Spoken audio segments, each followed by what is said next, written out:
Hello, I'm William Thompson, and welcome to this ministry revealing world events and their impacts as signs of the last days prophecies in the Holy Scriptures. The State of the Union Address is a yearly address delivered each January by the President of the U.S. to Congress, giving the President's view of the state of the nation and plans for the country. The rare and unique U.S. President, Trump, just gave his first State of the Union Address, and within it there were signs of the last days prophecies that flashed within the speech.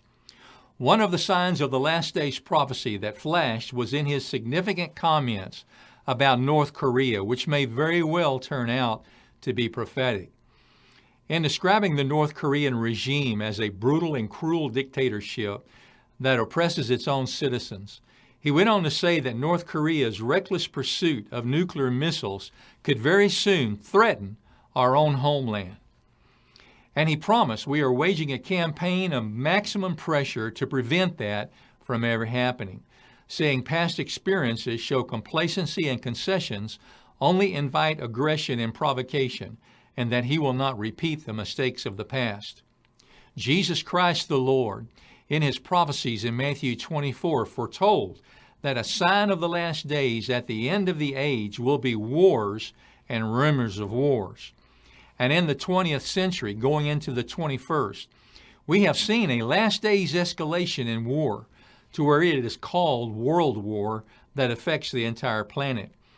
And with the recent development of weapons of mass destruction, where nuclear weapons can bring war to the biblical level of the book of Revelation. Now signs of this prophecy are flashing before us, as the U.S. President says that the American homeland is at risk with rumors of war flashing within his State of the Union speech. There are those saying that Trump talked about North Korea in his speech the way that George W. Bush also talked about Iraq before invading, expressing worry about the Trump administration actually starting a war with North Korea. A second sign of last days prophecy which also flashed in the State of the Union speech was around Christian persecution. Again, when speaking around North Korea, Trump recounted the story of Ji Seong-ho, who was a North Korean who suffered from life in North Korea with hunger and exhaustion. But then after returning from a brief visit to China, he was then tortured by North Korean authorities, with his tormentors wanting to know if he had met any Christians. He had, and afterwards he resolved that he would be free. And he then traveled thousands of miles on crutches across North Korea and China to escape to freedom. And today he lives in Seoul, where he rescues other defectors and broadcasts into North Korea what evil fears most, the truth. For Jesus said, "You shall know the truth, and the truth shall make you free."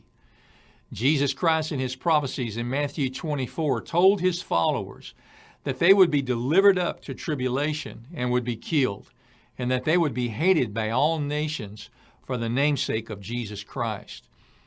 And this spirit of persecution toward Christian followers of Jesus Christ is increasing in the world. But a third sign of last days prophecy also flashed in the State of the Union address, and that is how that the Spirit of God is rising up in the last days to help people and also to glorify God himself. Trump also told how Seong-ho overcame the persecution he received and rose up through inspiration to find freedom for his soul and now helps others. Trump also recounted the story of police officer Ryan Hollitz, who, when seeing a pregnant, homeless woman preparing to inject heroin, told her she would harm her unborn child, and she began to weep. And in that moment, Ryan said he felt God speak to him saying, "You will do it because you can." And the Hollitz adopted their new daughter named Hope.